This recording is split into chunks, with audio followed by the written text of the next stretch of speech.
سلامونه د نن شپې باز څخه رالی زه مالیار یم. د امریکا اسرائیلو او ایران جګړه نن 14مه ورځ هم دوام لري.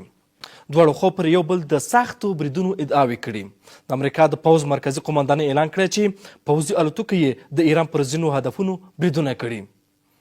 د اسرائیلو پوځ هم ویلي چې پر ایران د بریدونو پراخه څپه یې پیل کړې ده. ایران بیا د اسرائیلو او عربي هیوادونو کې د امریکا پر اډو او ګټو د بریدونو د زیاتېدو خبر ورکړی دی. بلخوا حزب الله د ایران پر ملاتړ د اسرائیل په شمال کې توغندیز بریدونه زیات کړي دي. د شپې باز پر همدې مورد د باز قدرمن معلومه دي د نړیوالو چارو شنونکي سید بلال احمد فاطمي صاحب، د پوځي چارو کارپو اختر محمد راسخ صاحب، دواړه قدرمن مېلمنو ته ښه راغلاست یم. فاطمي صاحب، که بحث له دې ځای پیل کړو، نن د ایران امریکا او اسرائیلو جګړه 14مه ورځ هم دوام لري. تاسو هم روانه چارې څارئ دایما، حالت څه ډول دی؟ وضعیت کوم لور ته روان دی؟ بسم الله الرحمن الرحیم. سلامونه احترامات تاسو ملیار صاحب، قدرمن ملمه راسخ صاحب ته، لیدونکو اوریدونکو ته. علیکم السلام. په ظاهره باندې که تاسو وګورئ د نړۍ په سطحه غوغا د امریکا او د اسرائیل دی اوچته ده. امریکا خو هره ورځ ډونالډ ټرمپ راځي او دا وایي چې جنگ دی منګه وړی دی، د ایران قوام ختمه کړې ده، نظام مرته وهلی دی، د میزایل سیستم مرته فلج کړی دی، انرژي مرته د منځه وړې ده، د پټرولو ذخیره مرته وهلي دي. او د کې واقعیت هم شته دی چې تر اوسه د 4,000 نه زیات هوایي بریدونه شوي دي.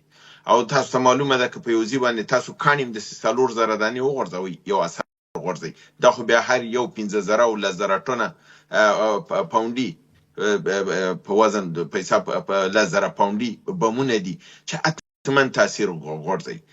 مګر که بیرته دې ته راشو چې عملي صحنې ته وګورو چې آیا عملا رښتیا هم دوی دا دغه کړی دی. پرون، صرف پرون یو ورځ دا 15 موج د عملیاتو د ایران چې د صادق سلور یا صادق 4 عملیاتو 3 ساعته بدون دی یو ثانیه وقفه نه، 3 ساعته په سر د تور د تسلسل میزایل استول شوی دی اسرائیل ته په 3 ساعته متسلسل.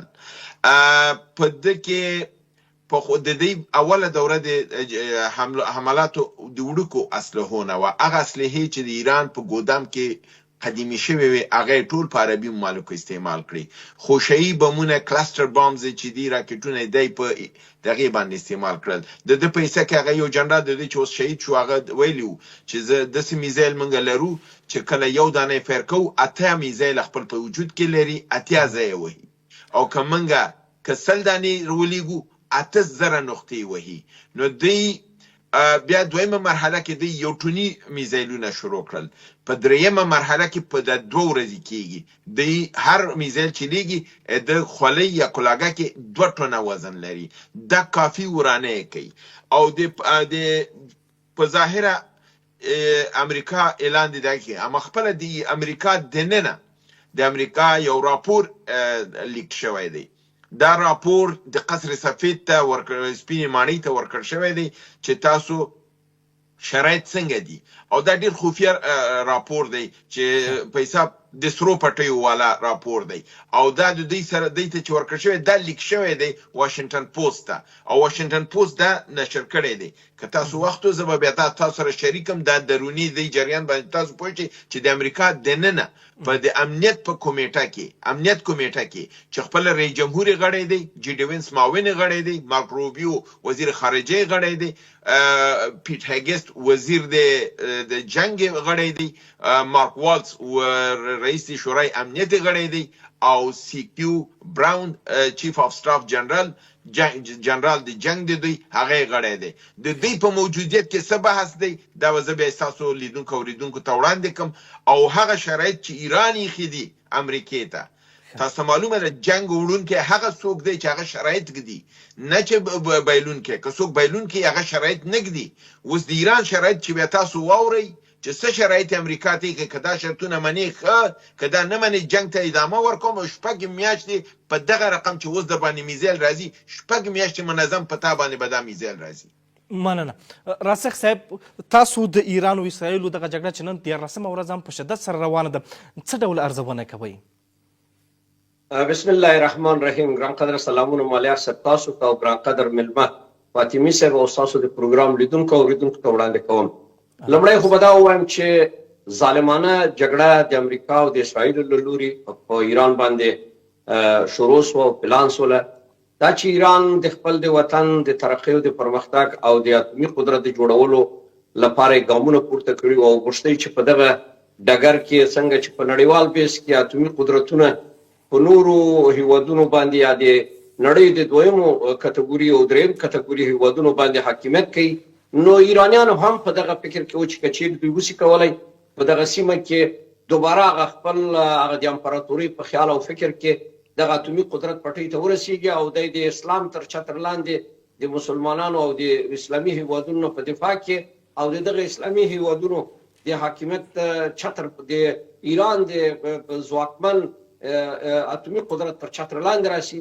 نو د دغه پلانونو په لړ کې امریکا د ایجاد نه د کوم ورځ نه چې امریکا جوړه شوې ده د جنگ او د جګړو د تهداب ښودلی او په نړۍ کې جنگ او جګړه خپله لاره ستراتیژیک اهداف ټاکلی دی او د جنگ او د جګړو له ادرسه دوی خپل د سلاح او د بازار د خرڅلاو لپاره دوی شرایط او بازار آماده کړی دی او د غرب او د شرق جګړه یعنی د روسانو او د امریکایانو جګړه او په دې ننني حالاتو کې د چین او د روسیې او د امریکا جګړه بیا په دې منځ کې د پاکستان جوړېدل او د اسرائیلو جوړېدل دا هم د همدغه اهدافو دپاره جوړه سوله تر څو دغه سیمه ناامنه کړي او د دغه سیمې د ناامنۍ نه دوی دغه نفت او ګاز دوی دغه زیرمې چې په دې براعظم اسیا کې پرته ده د دغه زیرمو باندې حاکمیت باندې دغه پروګرامونه دوی مطرح کړل.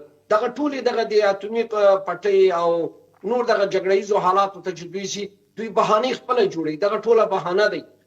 زه فکر کوم چې حتی تاسې د ویروسونو د جوړولو د انسانانو د وژلو دپاره دا هم چې که چیرې وڅېړئ دا هم د همدغه امریکا او د دې غرب او د دې شرق د همدغه ابوالقدرتانو له ادرسه د انسانانو د وژنې دپاره دغسې ویروسونه ته جوړېږي چې دوی ووژل سي. نو بنان په جنګ او جګړه کې د امریکا صحیح خبره ده چې په ننني حالاتو کې د ایران په وړاندې هغه څه چې فکر کړی و او تحلیل او تجزیه کړې وه چې د څلورو ورځو په لپاره دوی جګړې ته آمادګي نیولې وه او دوی به کولی شو چې په څلورو ورځو کې جګړه کې د خپله د ایران د ولس په همکارۍ باندې نظام ته به د تغییر بڼه ورکړي او نظام به د سقوط سره مواجه شي او په څلورو ورځو کې دوی داسې تحلیل کړی و چې دغه جګړه به موږ د څلورو ورځو لپاره مخته وړو. خو خبر نه ول چې دا جګړه د څلورو ورځو نه امکانات چې ډېرو اوږدمهاله وخت لپاره دا وغځول شي او په دې جګړه کې څنګه چې امریکا په دې فکر کوي چې ولې چینایان څنګه دخالت کوي، څنګه روسان دلته به مداخله کوي او څنګه به همکاري کوي د ایران سره. دغه ټولې هغه ارزونې او هغه تصامیم چې د یوې نظامي جګړې لپاره نیول سوی و او نیول کېدی په دې کې د امریکا ډېره لویه اشتباه کړې وه. اشتباه یې دا وه چې اول خو په اسرائیلو باندې خپل ملای په ده وتړل چې فکر کوي چې اسرائیل په یوازې ډول سره به کولی شي ایران به مات کړي. خو د اسرائیلو استخباراتي کړنه واقعا د ایران ملای ماته کړله. په تقریبا څه کم 90 شخصیتونه نظامي کدرونه دا یې ووژئ، ترور یې کوي او بیا د وروستنۍ حالاتو کې چې دوی کوم کامرې او کوم استخباراتي شیان هلته ځای په ځای کړي ول او د خپل جاسوسي کړۍ هلته ګرمه ساتلې وه او ډېره وه او د هغه جاسوسي کړیو په اثر او د خپل هغه کامرو په اثر چې هغه ټول کامرې د دوی تر چتر لاندې وو دوی وشو کولی حتی د ایران رهبر چې خامنه‌ای و هغه د کورنۍ سره وویشتی او په شهادت یې ورسوئ. نو بنان زه ویلی سم امریکا په خپل تحلیل او په خپل تجزیه او په خپل دغه جګړهیز پلان کې لوی اشتباه دا وه چې که چیرې د مذاکراتو له لارې دغه پروسه یې د حل ټکي ته یا د حل لارې ته یا د حل هدف ته یې ځان رسولی وای هغه ګټور و د ده نه چې نن نړۍ د اقتصادي مشکلات سره مخامخ کوي. نن دلته د نفت و ګازو هغه بیه چې څونه لوړه شوې ده په نړۍ کې او په اروپا کې او په اسیا کې د دغه زیان راسخ صاحب ایران خو په مذاکراتو کې له امریکا سره اخته و چې اسرائیل برید وکړي. که څه هم هغه وخت کې خو ایران غوښتل چې دغه د مذاکراتو له لارې ډیپلوماسۍ له لارې دغه مسله حل کړي، خو اسرائیل خامخا یو ډول بهانې غوښتلې او بالاخره برید یې وکړي. ګورئ که متوجه سئ د اسرائیلو جګړې ته که دا تاسې وګورئ څنګه چې فلسطینیان یې په شهادت ورسول، څنګه چې د سوریې سره دوی جګړې ته څنګه داخل، څنګه چې دا هېوادونه څنګه د ناارامۍ سره مخ ته، څنګه چې د ایران او د ایران د مداخلاتو او د اسرائیلو مداخلاتو چې عربي ملکونه په اور په لمبو وسوځېدل، عراق قوي قوه وه په دې سیمه کې، څنګه یې د منځه ویوړئ. د همدغه ایران په همکارۍ باندې لیبیا، سوریه، دغه یمن، دغه جګړې چې وې د دوی د مداخلاتو اثراتو او د غربي نړۍ د مداخلاتو اثراتو چې دلته داعش جوړ کړه، دلته القاعده یې جوړه کړه، د جنګ او جګړه یې شروع کړله.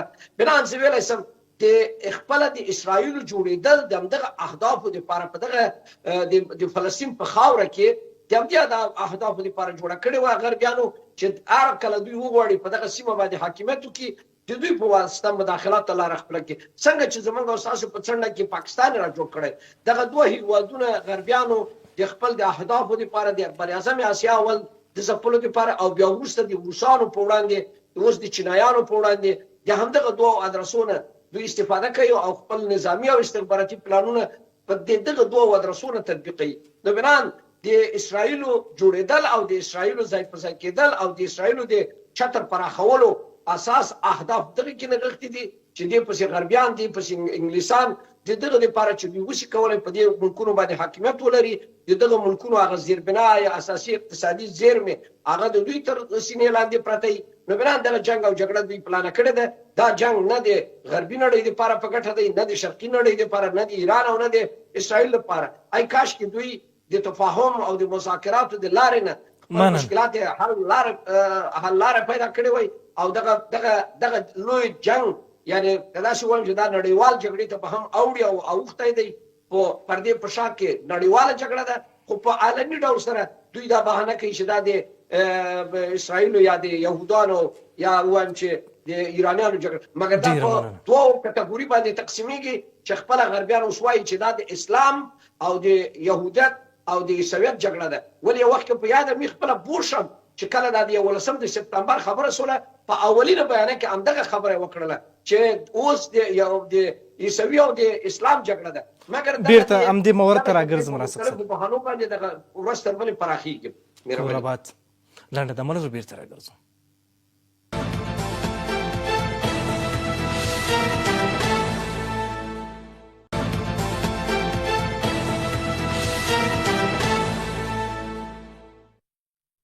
بیا هم ښه راغلاست. فاطمي صاحب، تاسو په امریکا کې دننه د امنیت کمیټې خبره وکړه، یعنې د ټرمپ د دغې پالیسۍ په وړاندې باندې هغه اختلافات څومره زیات شوي؟ ډېر ښه سوال هم وکړ، بس زه به ستاسو د وخت نه استفاده وکړم. زه به د خپل تحلیل به نه کوم، زه به دغه راپور چې تاسو ته وړاندې کړم تاسو خپله پوهېږئ چې امریکا بیرون سوی او دننه سره روان دي. دا راپور دی چې سپینې ماڼۍ نه لیک شوی دی، واشنګټن پوسټ دا نشر کړی دی او دا ډیر مهم دی. دا کلاسیفاید ډاکومنټس دي، په 9 د مارچ 4 بجې او 10 دقیقې د سهار باندې دا لیک شوي دي. په دې کې دا موضوعات راغلي دي. دا وایي چې آیا امریکا توانېدلې ده چې د ایران مکمل توګه باندې تباه کړي؟ بیا ځواب دغه راغلی دی چې هو، دوی د ایران اداري دفاتر، انفراستراکچر، ساختماني ادارې دولتي دی وران کړي دي، مګر په دې کې ناکامه ده چې ستراتیژیک اهداف ترلاسه کړي. ستراتیژیک اهداف څه دي؟ نظامی اهداف دي، د ډرون، د طیارو، د میزایلونو، د اتومي دغه. یعنی خپله دا راپور لیکي چې دوی په ساحه کې دوی ناکام دي، دی نه دي، دوی صرف تعمیرونه والي، خلکو کورونه یې والي دي، دی والي. اصلي دغه دا راپور خپل رئیس جمهور ته وایي چې دا لا نه دي وهل شوي. دویم دا وایي چې ایران تر لامحدود وخته پورې دا توانایي لري چې زموږ ته ګواښ شي او زموږ اهداف ووهي او زموږ د دې په توانایي په کمولو کې ناکام راغلي یاستو. دریم وایي چې د دې د میزایل توانایي نه ده کمزورې شوې او له منځه نه ده تللې او دوی دا توانایي لري چې ډېر وخت د خپل ذخایرو نه استفاده وکړي. څلورم دا وایي چې دا ګمان ځي چې ایران اتومي دغه چې دی یورانیم ده د ځمکې لاندې محفوظه پاتې دي، او حتی دا ګمان یې ظاهر کړی چې که دوی هر دقیقه وغواړي دوی صلاحیت د اتم جوړولو لري خو منګه په دې کې ناکام شوي یسو. پخوا خو دې خپله ټرمپ هم ویلې ټول چې موږ هغه اتومي بټۍ وهلې دي او موږ کامیاب شوي. اوس په دې راپور کې په خپله وایي چې نه منګه په دې شي کې ناکام راغلی.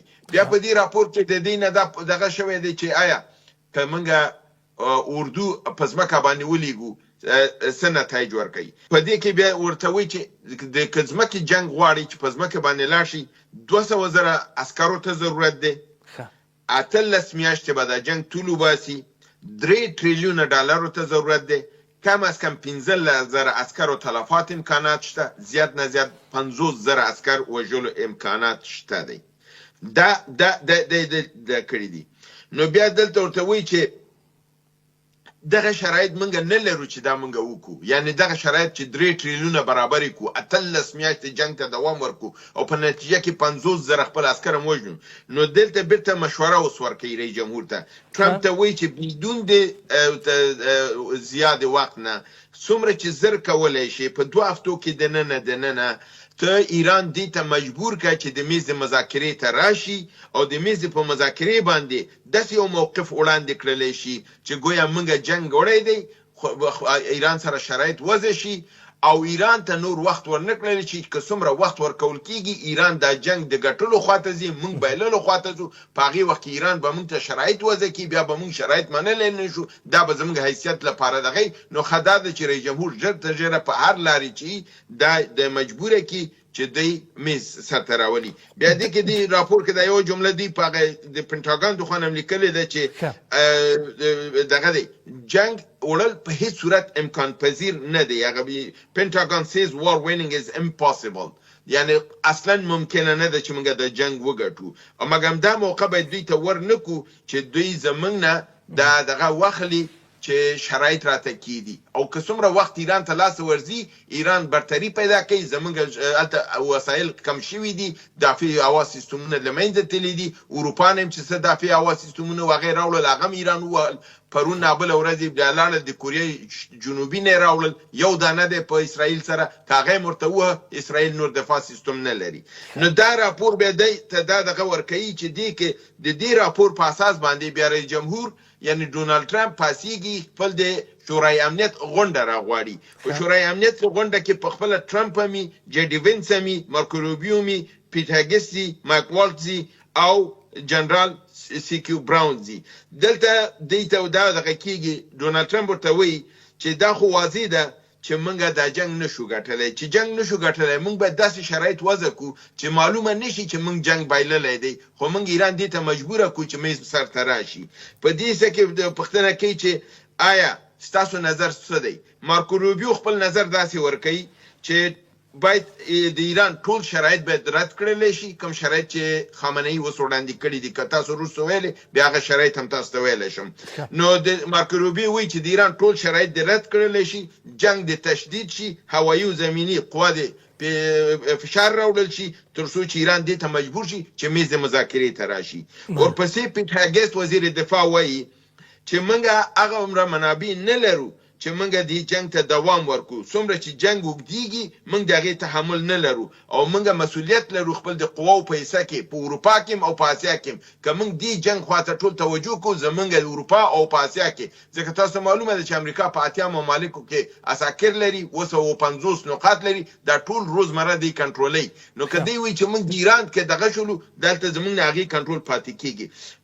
مایک والټز بیا وایي، وزیر د مشاور د امنیت ملي وایي چې که چېرته موږ مذاکرات رد کړل دغې یا د شرایط هم رد کړل د ایران، په هغه صورت کې چین نظامی او اقتصادي کومک کوي د ایران سره، ایران نور هم قوي کېږي، توازن د قدرت په منطقه کې د لاسه ځي، موږ دا جنګ په بد رقم سره بایلو. بیا څلورم نوبت کې جنرال سی کیو براون خپل نظر ورکوي. هغه وایي که چېرته تنګه د هرمز وتړل شي او د دې تړلو لپاره موږ دوه لارې لرو چې وکړو، یا دا دی چې همداسې تړلې پرېږدو او هېڅ غرض ونه کړو، او بله لاره یې دا ده چې موږ لاړ شو په زوره باندې تنګه د هرمز را خلاصه کړو او ایران د دې نه لرې کړو. د ده لپاره دا 2000 کیلومتره چې د ایران د تنګې هرمز کې دا ځای دی، دا د خلیج فارس په دیدن کې د سرحد دی. په دې سرحد کې ټولو کې نظامی قوا پراته ده، د دافع هوا دي اته S-400 دی روسي هم دلته دی او روسي مشاورین هم دي که منګه زو دا وهو روسي مشاور که ووژل شو روسي جنگ ته را داخليږي که روسي جنگ ته را داخله شو دا جنگ د ایران او د امریکای جنگ نه په یو نړیوال جنگ باندې بدلیږي په هغه صورت کې بیا موږ په سیمه کې دومره اسلحه نه لرو چې د چین او روسي او د ایران سره په یو وخت کې وجنګیږو.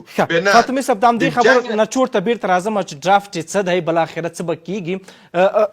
راسخ صاحب څه فکر کوي امریکا داسې محاسبه کړې وه چې څه ډول چې اوس ایران سره غبرګون مخامخ کړی ده، دوی فکر کوو چې لکه څنګه چې تاسو یو ځل مخکې ما سره په یو مرکه کې ویلو چې لکه څنګه چې عراق وایي افغانستان ته راغلو دغسې د لیبیا ایران هم شاید په لنډ وخت کې امریکا اشغال کړي ونیسي، مګر اوس چې موږ یینو جګړه دوام مومي او ایران سخت دفاع کوي ترې. ګورئ جګړه څنګه چې امریکایانو او د اسرائیل د نظامګرانو له ادرسه په ایران باندې پلان شوی وه، که تاسې متوجه سئ د جګړې څلور اساسات یا څلور ستنې تقریبا 3 ستنې ورته مخکې د دې نه چې جګړه شروع کړي ماته کړې وه. په ایران د اقتصادي بحران سره سخت لاس او ګریوان کوي، د ایران په وړاندې د خپل ولس یې راپورته کول او تظاهراتو ته د هغو دنګل او بیا د هغو وژنه چې دا اوس په زرهاو انسانانې ځوانانې د پوهنتون هلکان ووژل شول، دا لوی زیان ورسېده د ایران ولس ته.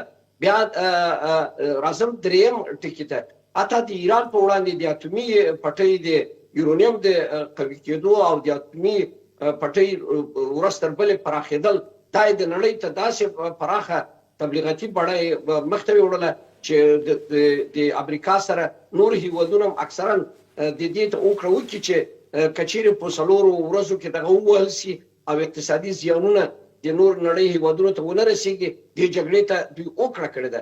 نو بناء زه ویلی سم زه اوس هم وایم چې ایران ډېر ځپل کېږي، ډېر خرابېږي، جګړه که چیرې دوامداره کېږي صحیح خبره ده چې په نړیوال بیس کې یو وخت کې به ایران به د اتومي قدرت یو قوي ځواک به باندې بدلیږي، مګر دا د ډېرو تلفاتو سره د ایرانیانو او د دغه ایران د تباهۍ لپاره دغه جګړه به ثمره به تباهي وي، ثمره به یو هغه چا خبره کنډواله ایران به وي. مګر که د دغه په عوض اوسني حالاتو کې هم ایرانیان د جګړې نه د مذاکراتو لارې ته ودرېږي، دا د ایران د ولس په خیر او د دغه نظام په خیر. تر هغه د هغه ایرانیان اکثریت په نړۍ کې چې پراته دي دوی د دغه نظام نه راضي نه دي. خپل د ایران په منځ کې د ایران د دغه کړنو د دغه دولتمداران چې دا 48 کاله دوی دولتداري وکړله، دیکتاتوري وه، دا ډېر دلته ولسونه وځپئ، ولسونه تباه شول. نو د دوی د خپل د اعمالو د کړنو اثرات چې دغه جګړه راپېښه ده او د خپل د ایران د استخباراتي کړیو دغه مداخلات چې دوی حتی په افغانستان دپاره اشګانه تنظیمونه جوړ کړل، د نورو هیوادونو دپاره د عراق مابخې عرض وکړي چې دغه عربي هیوادونو کې د ایران مستقیم مداخلاتو اثراتو چې هغه هیوادونه هم عربي هیوادونه هم د ایران سره په ښه زړه یا ښه روابط نه لري او د غربي نړۍ د دغه جګړې قربانیان هغوی هم دي. بنان زه فکر کوم دغه جګړه ایران پراخه کړله او د غربي نړۍ دغه کم تحلیل او تجزیه چې د جګړې په هکله کړې وه هغه چینایانو او روسانو ورته راسخ ایران ته لار څه وه؟ ایران ته لار څه وه؟ په مذاکراتو په حالت کې اسرائیل پر برید وکړ، تاسو وایي چې ایران جګړه پراخه کړه، مثلا هغه عربي هیوادونه کې چې د امریکا اډې وې هغې هم وشتلې، بالاخره څه باید کړی وی په هغه وخت کې؟ ګورئ اول خو دا ده چې ژوند تنها او تنها په ده نه ده چې په سیمه کې ته ژوند کوې فقط اتومي قدرت ولرې. اتومي قدرت د څه دپاره؟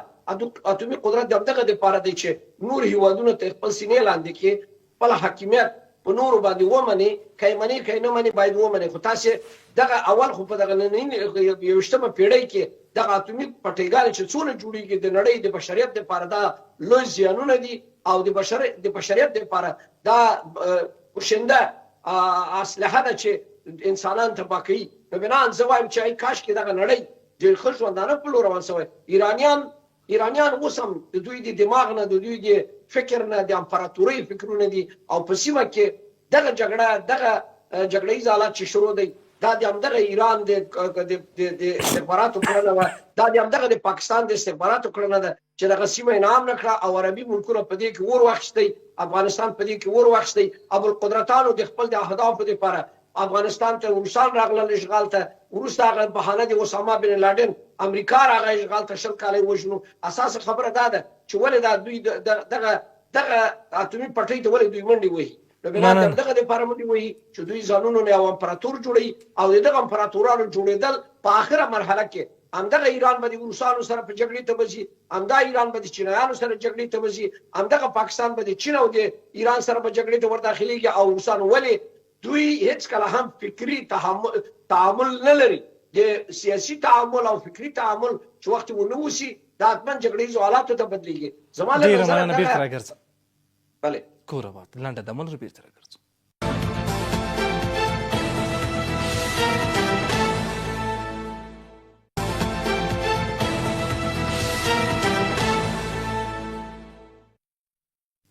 بیا هم کراس فاطمي صاحب، تاسو په امریکا کې دننه د امنیت کمیټې ناستې دغه راز راپورونه د مختلفو رسنیو وړاندې کړلي، د دې ټول نچوړ څه کېدلی شي بالاخره؟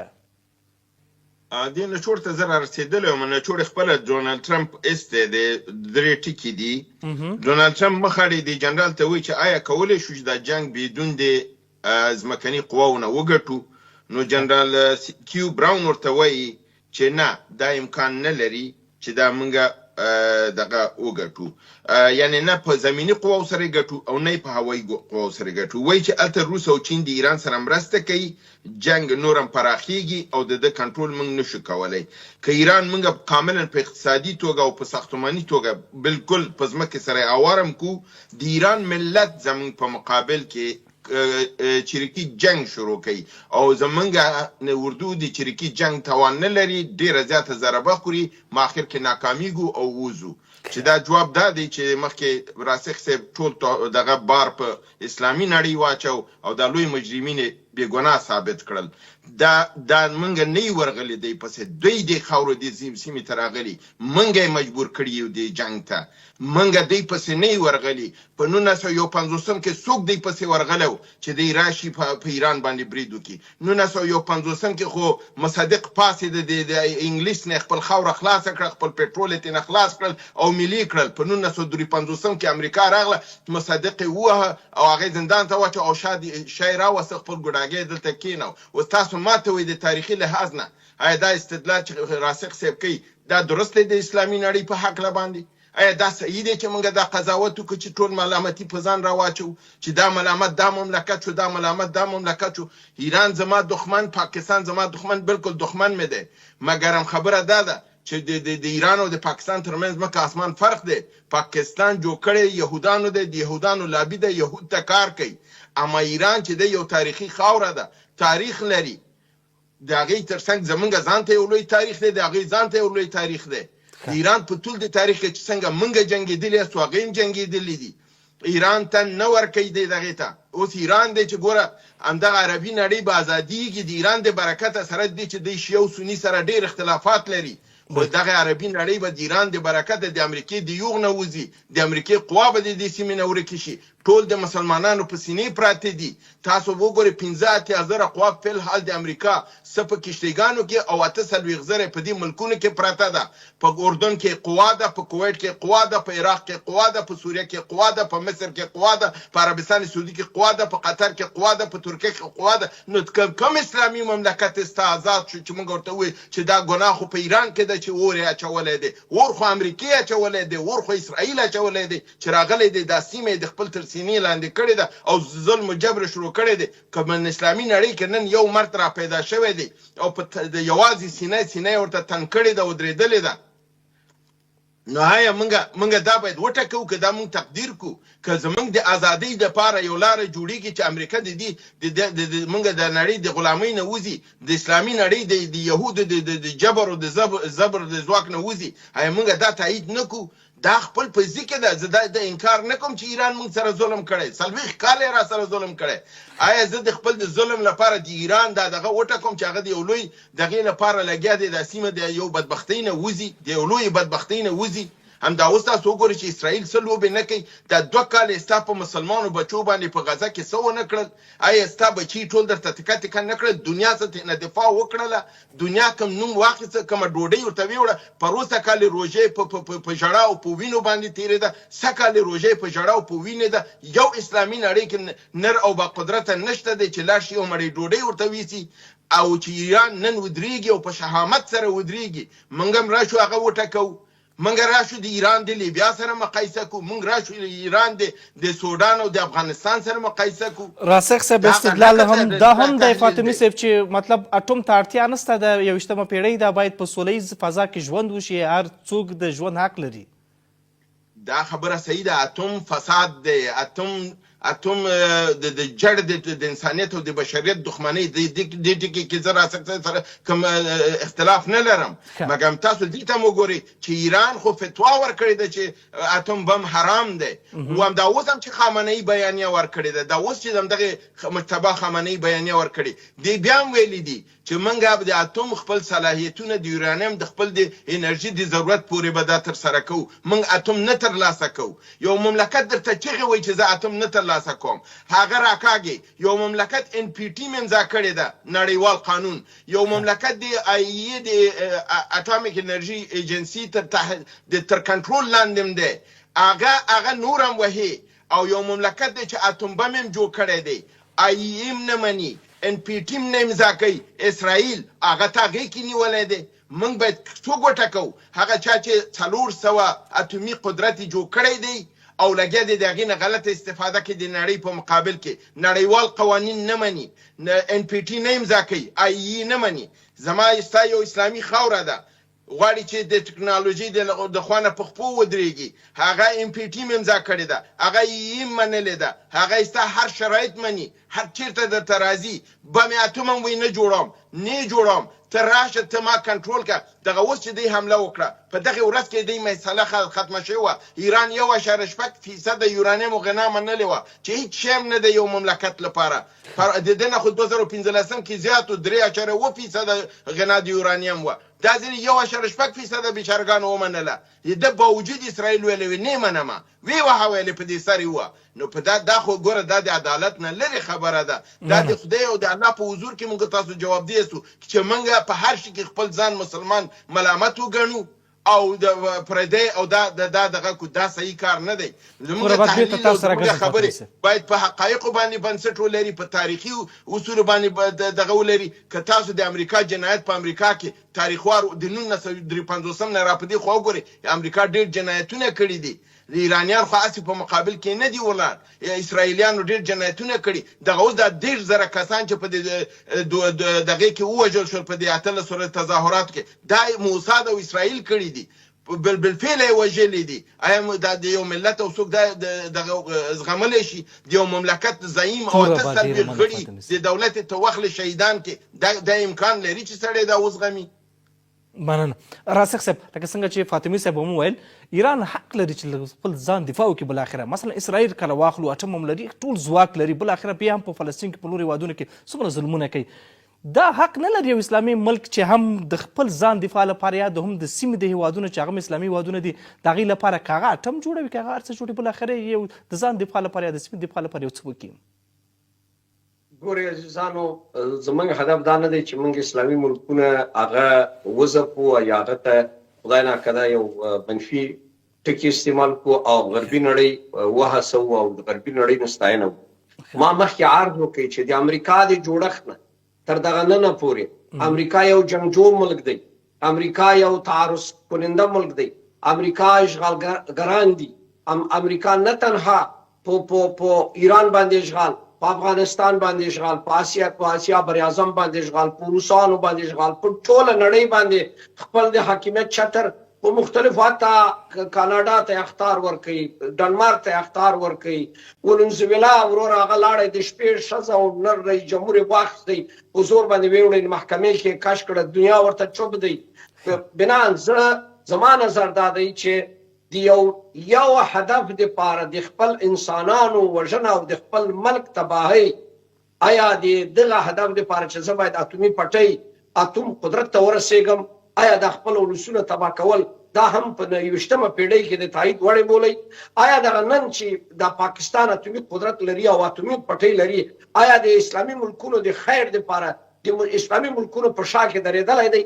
همدغسې چې پاکستان نه ده درېدلی، همدغه ایران ولاکه ودرېږي، همدغه ایران هم همکار او نږدې همکارۍ ته به د همدغه امریکا سره د همدغه غربي نړۍ سره به بیا وي او دغه اسلامي ملکونه او دغه غریب او فقیر ملکونه به دوی وهي او وژني به.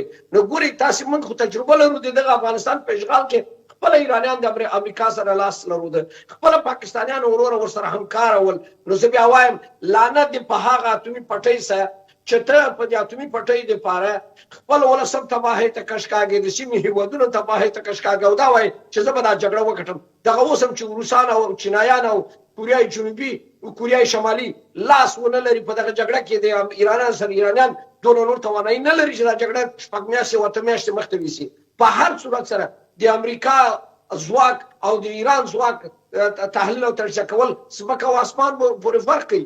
مګر زه دا نه وایم، زه دا وایم چې راځئ نننۍ 21مه پیړۍ کې ولې د سولې او د امن فضا نه رامنځته کوو چې هر یو تلاش اتومي قدرت ته کوو. نو بنان په دې اتومي قدرتونو کې که چیرې موږ په دې باندې خوشحاله وو چې دا اتومي قدرتونه نړۍ ته سوله راوړي، خو په هېڅ کله سوله نه راځي. څونه چې اتومي پټۍ زیاتېږي د نړۍ د تباهۍ دپاره لاره هموارېږي او بل جګړه د 3مه او 4مه جګړه د نړۍ تباهي ده. نو بنان موږ زما نظر دا دی چې انسان وژنه باید په نړۍ کې بس شي، د انسان وژنې د مخنیوی وشي. دا چې یهود که مري، که دا مسلمان مري، که دا عیسوی مري، که دا هندو که سیک مري، انسانان دي. موږ د انسانیت په جامه کې باید اقلا د انسانانو سره انساني کراماتو له ادرسه قدم واخلو، نه چې دا چې دی کافر دی، دی مسلمان دی، دی فلان دی. زما له نظره جګړه ظالمانه دی چې د هرې لورې نه صادریږي او یا شروع کیږي، که هغه په یو مسلمان شروع کیږي او که هغه په یو یهود او یو نصارا باندې. زما له نظره انسانیت ته به احترام کوو او د انساني کراماتو سره په نړۍ کې باید سوله او د سولې امن لاره خپله کړو. یو افریقایي انسان حق د ژوند نه لري، حق د ډوډۍ نه لري، دا چا تباه کړه؟ دا همدغه ابوالقدرتانو تباه کړله، همدغسې موږ هم تباه کوي. سبا به زموږ وطنونه لوټ او لوچي لغړ به یو موږ به د ډوډۍ دپاره ګدایان به وي. دا اوس د دوی د اثراتو له ادرسه، د دوی د مداخلاتو له ادرسه افغانان یا د نړۍ دغه اسلامي هېوادونه دغسې مشکلات سره لاس او ګریوان دي. زما نظر دا دی. کورآباد لنډه دمه بهتره کرد.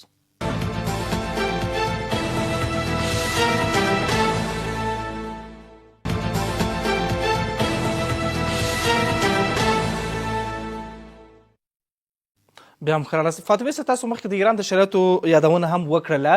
د ایران شرایط به څه وي، څه به کېږي بالاخره؟ مخکې د دې شرایطو یم دومره وایم چې ایران د اتوم جوړولو هڅه نه ده کړې او ایران اوس هم وایي زه اتوم نه جوړم.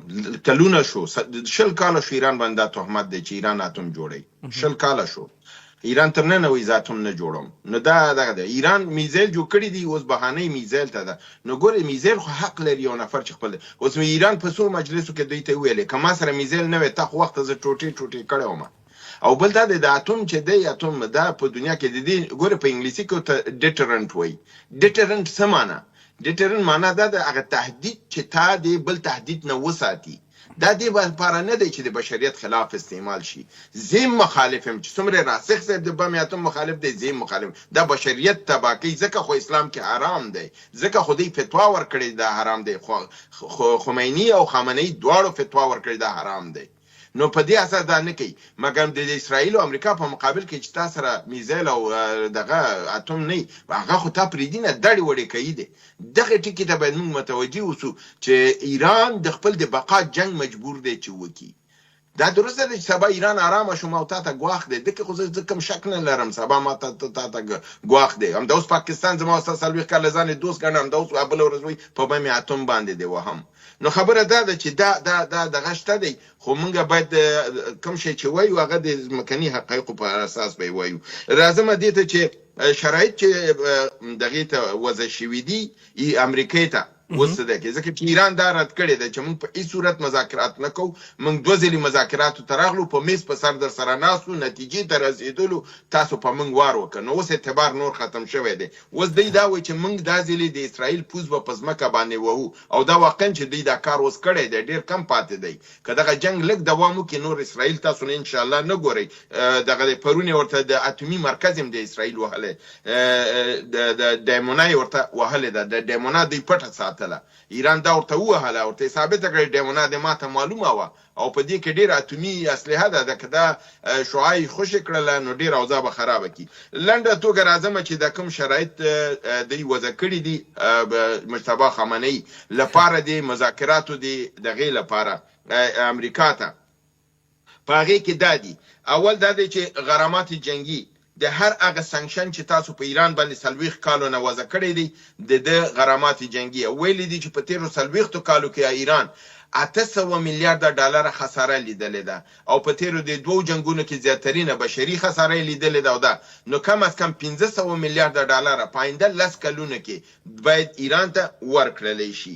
همدارنګه د عربي ځمکونه او د خلیج فارس نه د امریکا کاملا وطنه ټول عربي ملکونه به پرېږدي، کشتیګانې به دې ځینه ځي، که ته دلته یې جنګ دوام پیدا کوي.